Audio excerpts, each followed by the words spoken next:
और इस वक्त हमारे साथ डॉक्टर स्वाति महेश्वरी जुड़ी हुई हैं जो कि एक्सपर्ट हैं इंटरनल मेडिसिन की और लगातार कोरोना वॉरियर की तरह इस पूरी जंग को लड़ रही हैं और वो लगातार दर्शकों को बता रही हैं कि किस तरह से बचे, लेकिन हालात लगातार बिगड़ रहे हैं। हमारे साथ इसके अलावा पंकज राणा और अनुभव शुक्ला भी हमारे साथ लखनऊ से जुड़े हैं। आप सबका स्वागत है। आप डॉक्टर स्वाति महेश्वरी, क्या कहना आपका? जो ताजा आंकड़े आ रहे हैं वो सचमुच डराने वाले हैं यूपी और उत्तराखंड के। और उत्तराखंड में तो महाकुंभ है, अभी शाही स्नान सामने खड़ा है, तैयारियों का स्थिति आपने देख ली अभी एबीपी गंगा पर, क्या कहना आपका?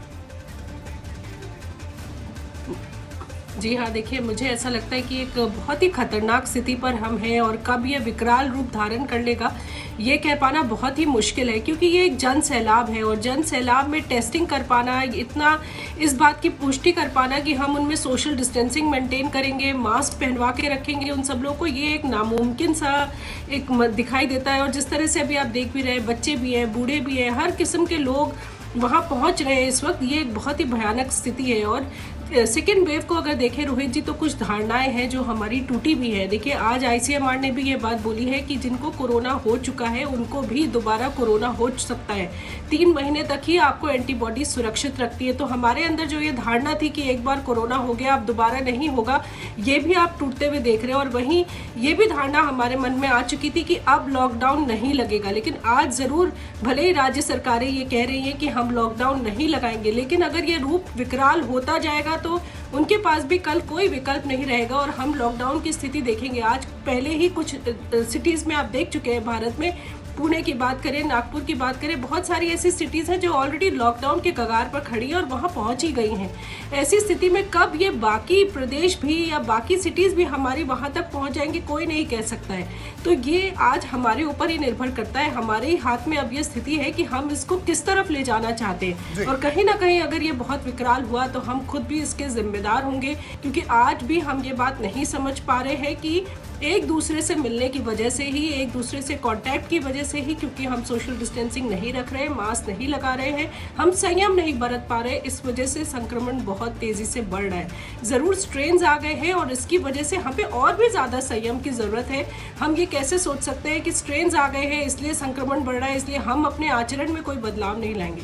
आचरण में बदलाव तो लाना ही पड़ेगा अगर हम इस कोरोना संक्रमण को रोकना चाहते हैं तो। और दूसरा, वैक्सीनेशन भी मुझे लगता है कि अब और तेज़ी से होने की बहुत ज़्यादा ज़रूरत है। ज़रूर हम बहुत तेज़ी से कर रहे हैं, लेकिन अभी भी बहुत सारा ऐसा वर्ग है और ऐसा खास तौर से वर्ग है जो कि बिल्कुल डॉक्टर स्वाति, तो बड़ी महत्वपूर्ण बात आपने बताई कि जिन लोगों को कोरोना हो चुका है उनको भी दोबारा हो रहा है, सेकेंड वेव ऐसी है। बड़े संक्षेप में अनुभव, लखनऊ में सरकार की क्या तैयारी है?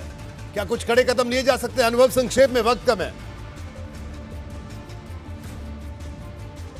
देखिए बिल्कुल, क्योंकि लगातार राजधानी लखनऊ के हालात बिगड़ रहे हैं। पहले 935 मामले आए, आज 940 मामले आए।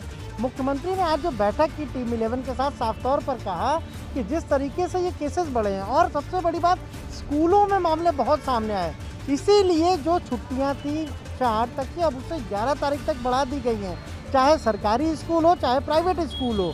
और लगातार अब मॉनिटरिंग की जा रही है। L1 L2 हॉस्पिटल जो थे, जिन्हें की जो सामान्य हॉस्पिटल थे उनमें शिफ्ट कर दिया गया था, अब फिर से उनकी संख्या बढ़ाई गई है। इसी तरीके से वेंटिलेटर के इंतजाम किए जा रहे हैं, क्योंकि लगातार ये संख्या बढ़ रही है। हालांकि एक अगर हम कहें तो महत्वपूर्ण बात यह है कि आज पूरे उत्तर प्रदेश में तकरीबन 1,48,000 सैंपल जांचे गए और उसमें से 2967 जो है वो पॉजिटिव मिले।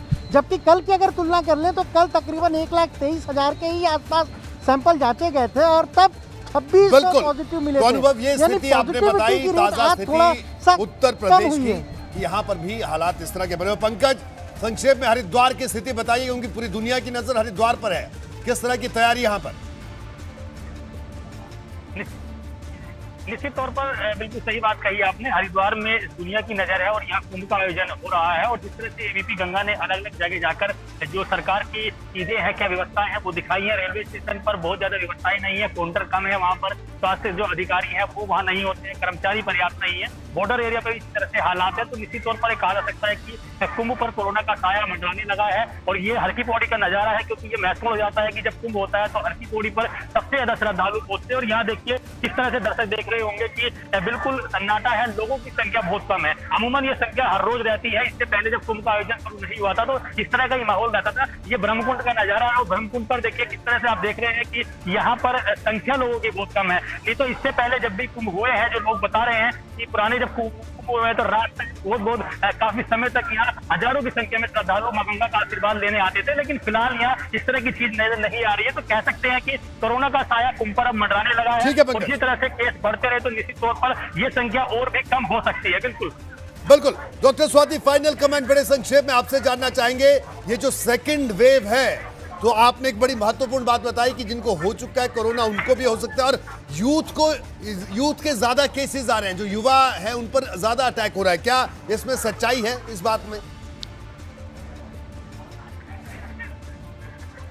सच्चाई है, और बड़ी बात यह भी है कि यूथ ही ऐसा वर्ग है जो बाहर निकलता है आजीविका कमाने के लिए, तरह तरह के कार्यों के लिए, और इसीलिए वो ज़्यादा संक्रमित भी हो रहा है। और अब जो स्ट्रेन्स आ रही हैं, जिस तरह से अब स्ट्रेन्स हैं, वो भी ज़्यादा प्रभावित कर रही हैं। और इसलिए बहुत ज़्यादा ज़रूरी है कि हम इन तक टीकाकरण भी पहुंचाने की पूरी कोशिश करें, क्योंकि अगर आप देखें तो 60 साल से ज़्यादा उम्र के जो लोग हैं वो केवल 14% हमारे इस वक्त केसेस को, जितने भी हमारा इस वक्त केस प्रोपोर्शन है उसको डिनोट कर रहे हैं, लेकिन ज़्यादातर हमारे यंग लोगों से आ रहा है। और ख़ास तौर से अब टियर 2 टियर 3 सिटी और गाँव तक पहुँच गया है कोरोना। 90% केसेस हमारे यहाँ से आ रहे हैं। तो इसलिए बहुत ज़्यादा हमें ज़रूरत है कि हम माइक्रो कंटेनमेंट स्ट्रैटेजी बनाएं, वहाँ वैक्सीनेशन तेज़ करें, और अपना जो टीकाकरण की हमारी जो मियाद है उसको भी बढ़ाने की जरूरत है, ताकि उन लोगों तक वैक्सीन पहुंचे जो सुपर स्प्रेडर्स हैं, जो कि सबसे ज्यादा तेजी से कोरोना को फैलाते हैं। अगर हम उनको रोक लेंगे, अगर हम उनको वैक्सीन दे देंगे, तो हम बहुत हद तक जो स्प्रेडिंग है उसको रोक लेंगे।